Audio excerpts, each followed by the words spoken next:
The Haunting of Pine Motel. A lonely highway in the dead of night. No lights, no houses, just a stretch of road swallowed by darkness. For a man like Jordan, a long-haul traveller used to chasing deadlines and defying exhaustion, this was the perfect setting for something unforgettable.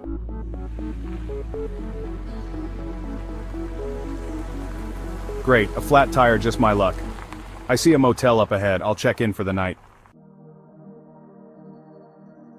Jordan steps into the small parking lot of the Pine Motel. The building is a relic of the 1950s, its paint peeling in long strips. The wood siding is warped and ivy snakes along the walls. A single porch light casts warped shadows on the cracked concrete. The parking lot is empty, save for a rusted station wagon parked at an angle. The windshield is coated in dust, obscuring the inside. Jordan glances at it briefly, but focuses on the building. The neon vacancy sign buzzes intermittently, casting an eerie green and red glow that flickers against the fog. Jordan hesitates at the entrance, peering through the glass door. The reception area is dimly lit by a single yellowish bulb. Jordan steps inside.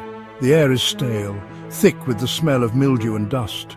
The walls are lined with old sepia-tone photographs of smiling families, their faces unnaturally stiff. A wooden counter stands at the back, cluttered with a dusty bell, an old rotary phone and a guest ledger. A faint hum of static comes from a radio perched on a nearby shelf, its dial glowing faintly. Jordan taps the bell. The sound echoes unnaturally, as if amplified by the empty room. A door behind the counter creaks open and an older man, mid-60s, shuffles out. He's unnervingly pale, his skin stretched taut over high cheekbones. His smile is too wide and his eyes, grey and watery, seem to track Jordan's every move. The manager hands Jordan a rusted key labelled Room 3.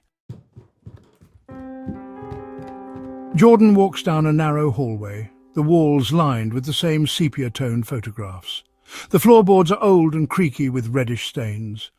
Room 3 is at the end of the hall. Inside, the room is small and outdated with floral wallpaper curling at the edges. The bedspread is faded and patched, and the single overhead light sways slightly, casting uneven shadows. Jordan tosses his bag on the bed and sits down. He exhales, rubbing his temples.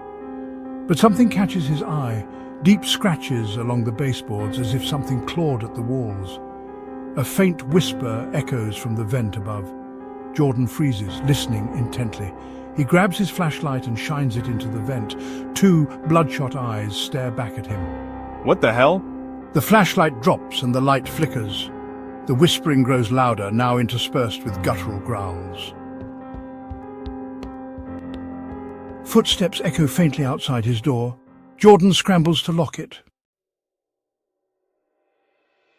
The doorknob rattles violently. Shadows gather under the gap beneath the door, shifting unnaturally. Jordan grabs the bedside lamp, his breathing ragged. The rattling stops, replaced by silence. Jordan slowly opens the door. The hallway is empty, but the photographs lining the walls have changed. One now shows him standing at the motel reception desk. This isn't real. The lights flicker. From the corner of the hallway, the motel manager appears, his face distorted and grinning impossibly wide. His limbs stretch unnaturally as he steps forward. Jordan stumbles back into the room and tries to climb out the window. It won't budge. The walls begin to bleed, the blood seeping into the carpet. In a frantic frenzy, Jordan smashes the window with the lamp and climbs out, cutting his hands on the glass. He runs through the parking lot, glancing back to see the motel dissolving into darkness. The neon sign flickers once before vanishing completely. On the highway, he flags down a passing car. The driver, a woman in her 50s, looks at him with concern. You okay? You're bleeding. The motel, back there. Pine Hollow. What motel? There's nothing here for miles. The next morning, Jordan returns with a tow truck driver. The motel is gone, replaced by an overgrown clearing. Among the rubble, Jordan spots a rusted key labeled Room 3. As he picks it up, faint whispers rise on the wind.